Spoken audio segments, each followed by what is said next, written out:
और सरकार ये कहता है कि हम अच्छे दिन ला रहे हैं। और अभी हमने सुना है कि स्मार्ट सिटी बना रहे हैं, तो हमने सुनने में आया है स्मार्ट सिटी बना रहे हैं, पर हमें दिखाई दे रहा है कि स्मार्ट करप्शन बढ़ाया जा रहा है। स्मार्ट सिटी के बजाय स्मार्ट करप्शन बढ़ाया जा रहा है। तो आज हम सब जानते हैं हमारे जीएसटी कितने महंगा है, हमारे टैक्स कितना है।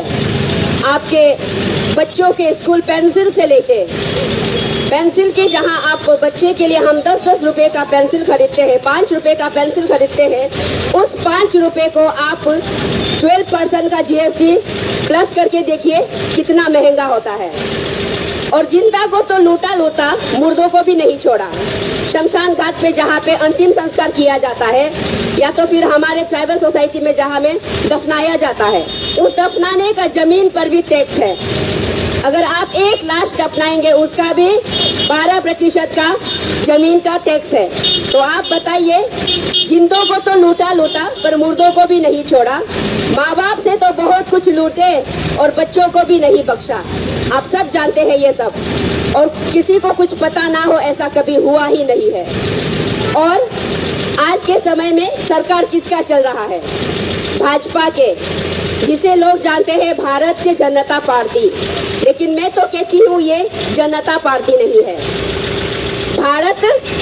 भारतीय के जनता पार्टी ऐसा कर ही नहीं सकता। लेकिन आज हमारे बीच के जो हमारे यहाँ के जो सरकार जो चला रहे हैं, वो हमसे सिर्फ लूट रहे हैं। लूट की हाहाकार मची हुई है।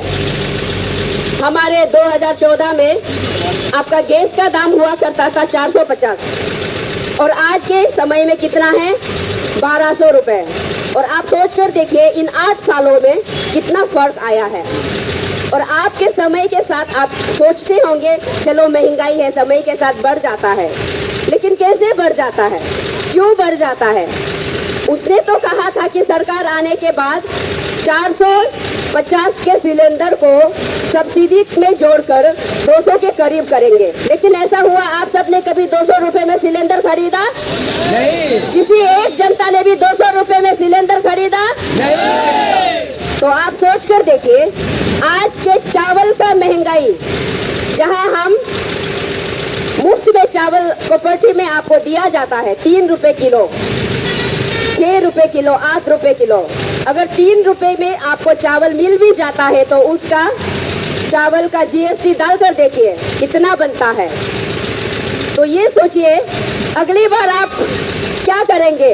भाजपा को फिर से चुनोगे कि नहीं? भाजपा को फिर से चुनोगे कि नहीं? क्या आप सरकार बदलना चाहते हो? हाँ, अगर आप सरकार बदलना चाहते हो तो आप अपने आप को बदलना होगा। जब तक आप बदलेंगे नहीं, आपके सरकार आपको ही लूटते रहेंगे। आपकी जमा पूंजी से एक एक करके हर दिन लूटते रहेंगे और आपको पता तक नहीं चलेगा। मैसेज आएगा आपके मोबाइल पे, एटीएम का चार्ज इतना गया, चेक बुक का चार्ज इतना गया, और आपका account balance, minimum account balance था इतना पैसा काटा। लेकिन आपको पता ही नहीं चलता कि आपसे कितना लूटा जा रहा है। और 2014 में आप लोगों के खाते में 15 लाख रुपए आने वाले थे, किसी को मिला?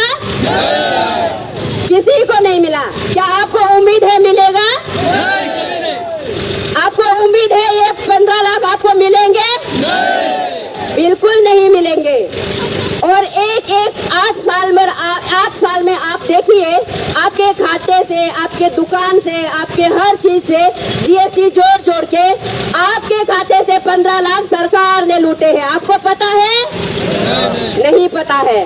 बात वही है, आपके खाते में आपको पैसा जमा करना था, सरकार को आपके खाते में 15 लाख डालना था, लेकिन इन 8 सालों में सरकार ने आपके खातों से 15 लाख रुपए लूटे हैं। किसी को पता नहीं। लेकिन हम चुप है, हम हाथों में हाथ बांधे बैठे हैं, जुबान चुप है हमारे। फिर भी हम सोचते हैं चलो सरकार ने कोई अच्छी काम के लिए किया होगा, लेकिन कुछ अच्छा हुआ? कभी अच्छा नहीं हुआ। क्या किसी जनता का भला हुआ? कभी आम जनता का कहीं भी भला नहीं हुआ। बस सरकार बनाया, जनता से लूटा, बच्चों को भी नहीं बख्शा। इसलिए आज मेरा ये जनसंवाद ये है, महंगाई से मुक्ति हमें चाहिए। क्या हमें अपने महंगाई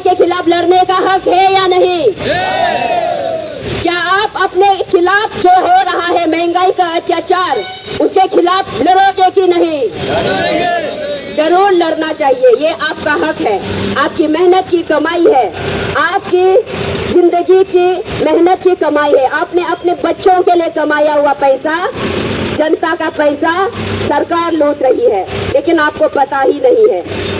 और ध्यान से सुनिए आप सब, हमने इसलिए भारत जोड़ो बोला। आप भी खबर बताइए आपके दोस्तों को, आपके अड़ोस पड़ोस को कि आज के सरकार हमारे साथ क्या कर रहा है। इसलिए आप सब मेरे साथ नारे लगाइए, वंदे वंदे वंदे, भारत माता की, भारत माता की। और आज हमारे यहाँ के सरकार ऐसे है, अगर हम सरकार के खिलाफ बोलेंगे तो हमें देशद्रोही करार दिया जाता है। क्या आप देशद्रोही हो? नहीं। आप देशद्रोही नहीं हो, हम इसी भारत देश के जनता है, लेकिन हम सरकार के खिलाफ आवाज नहीं उठा सकते। अगर हमने सरकार के खिलाफ कुछ बोल दिया तो हमें जेल हो जाएगी। लोगों को ये डर पैदा हो रहा है और हमें ये डराया जा रहा है कि आप सरकार के खिलाफ बोलोगे तो आप देशद्रोही हो। इसलिए मैं देशद्रोही नहीं हूँ। क्या आप इतना हिम्मत कर सकते हो चिल्लाने का? क्या आप देशद्रोही हो? आप किस देश से हो? आप सब भारत देश के हो। और ये अरुणाचल छोटा सा शहर है जिसे पूरे भारत इसे मिनी इंडिया के नाम से जानते हैं। हमारे अरुणाचल, यहाँ हर स्टेट के, हर राज्य के लोग यहाँ बसे हुए हैं। इसलिए हमारा अरुणाचल, हमारा ईटानगर, ये है मिनी इंडिया। तो आप सब फिर से